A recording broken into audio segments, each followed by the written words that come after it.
Hey guys, so Bad Boys 3, Bad Boys for Life is coming out next week, and since I'd never seen them before, I thought I'd check them out to see what all the fuss was about. My only exposure to this previously had been the Bad Boys 2 ride.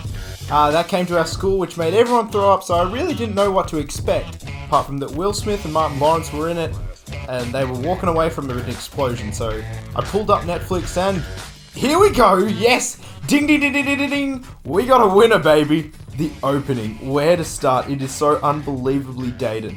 The music is that mellow rock music that you hear in all of these sorts of movies. You get those big epic block texts that look like the Hollywood sign. Jerry Bruckheimer's name pops up. The shots of the car going past are so awesome. And then we get this first line, this movie is gonna be awesome. Man, what is this having a picnic shit in my car, man? Please, man. I'm not getting my sex at home. Don't deny me this. We get our bulk of the opening credits as we get these shots of the beautiful Miami skyline shrouded in orange. But my first bit of film snob criticism comes in here.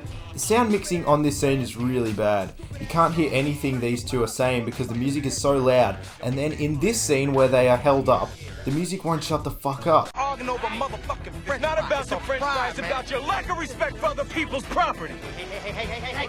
Shut the fuck up. That shit is stupid. Shut up. Hold the fuck on. Alright, now you want something bad enough? Come. This happens a fair bit in this movie, which I'll get to later, and it doesn't seem to be able to insert the music inappropriately, and often overawes the character's dialogue, and it doesn't often match the tone of the film as well. We get the opening titles and we see that Pantoliano, aka the dumbest character in the entire Jurassic Park franchise, is in this film. Tell your wife to stop making that noise. That is a very, very bad idea. Amanda? Ben!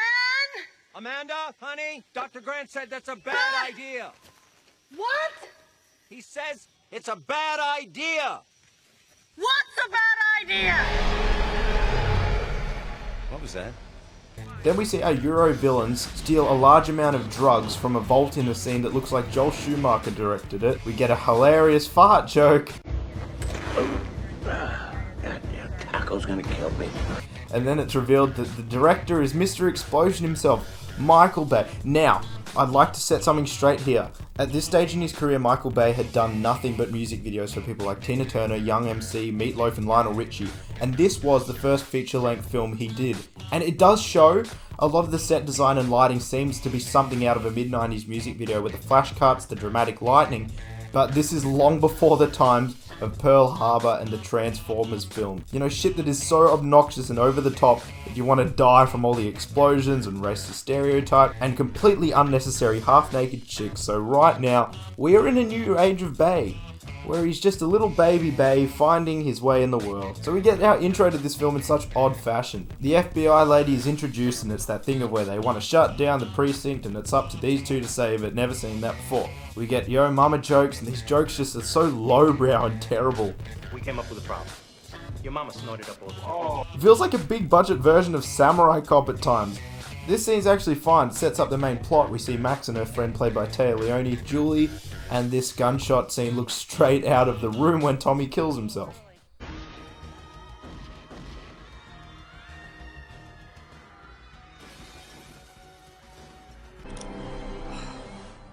God, forgive me. Everything will be all right. Good night, Johnny.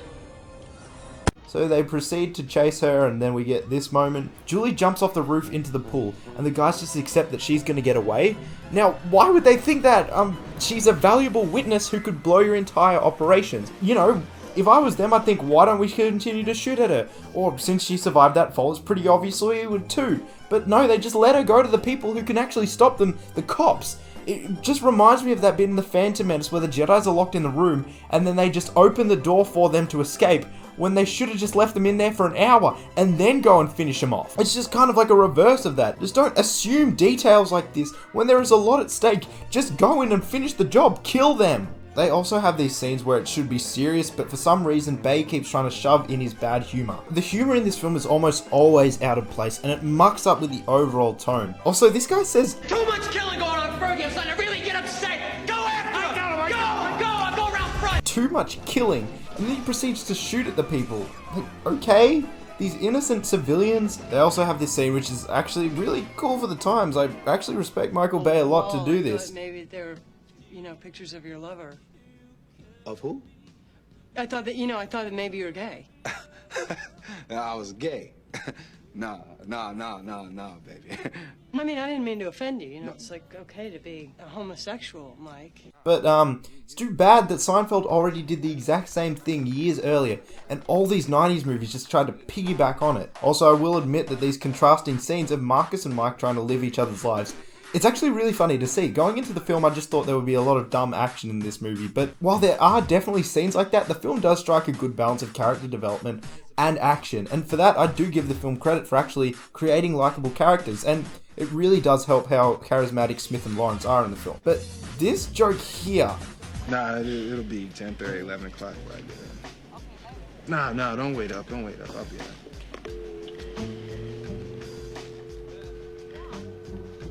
So yeah, why don't you rent a movie or something? Something we can kick back. So what you wearing? Man, give me the phone! Give me the phone! Baby! She hung up. She hung up a long time ago. I was playing. Man, I was playing. While funny, it doesn't work, and I was unsure if this was just the music or if it was the sound of the phone. The film doesn't sound mix correctly, and it does have an impact, just unfortunately, the audience was left confused whether or not that was the joke until Will Smith actually explains it, and it really shouldn't have been like that. We should be 100% clear of what was going on with a simple joke like that. And then we get to the nightclub, it feels straight out of Batman and Robin. And it's here that Julie pulls out a gun in front of everyone, gives away her position, shoots in a public place. How about you sneak up on them or something instead of clumsily shooting in public? This is where the idea of common sense comes into a film. Now, common sense would dictate that an audience will relate and connect more to a character if they make decisions that a rational thinking human being would do. Now, often you can have slight exceptions to this rule when you're dealing with revenge or love, but only to a certain extent. But here, no one would just whip out a gun and start shooting in a public area. Well, yeah, but I'm in a bit of trouble here. I do like this action scene afterwards where they are on the truck with the chemicals or bombs in the back of the van. It adds a cool little element to this action scene, and I wish more films would do it. It adds more stakes to the film, although at times it does feel like a Leslie Nielsen movie, but the idea of these bombs being in the back of the truck does add more vulnerability to it. And then we get this scene which really adds nothing to the film. Don't do this to me now. I am on the verge of solving this case. You turned South Beach into a war zone. I finally got the authority to shut you down. As of today, you're all reassigned. Bitch, are you for real? Like, why is this included at all? Also, this threat. What are they, children? French guy. They took some really horrible pictures of me, and they said that they would put them up on the bulletin board of my kid's school.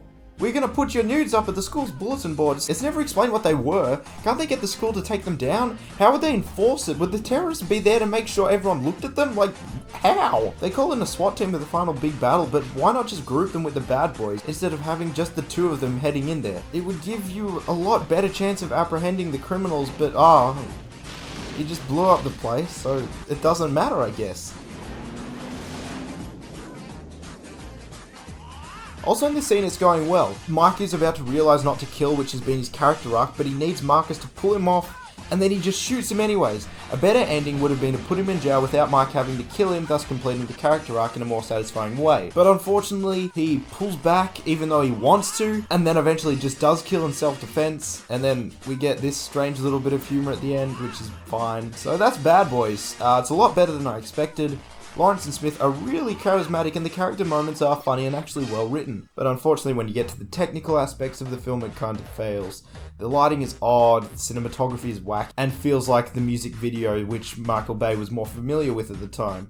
The action is never really that interesting, so I'd say check out Bad Boys if you feel like it's your type of movie. I reckon if you're a fan of the Fast and Furious films, you'll probably really enjoy this film. I'm not going to give this film a rating because it completely depends on the audience, but I'll upload my Bad Boys 2 review in the coming days, so please like and subscribe to the Young Cynics, and see you next time. Bye!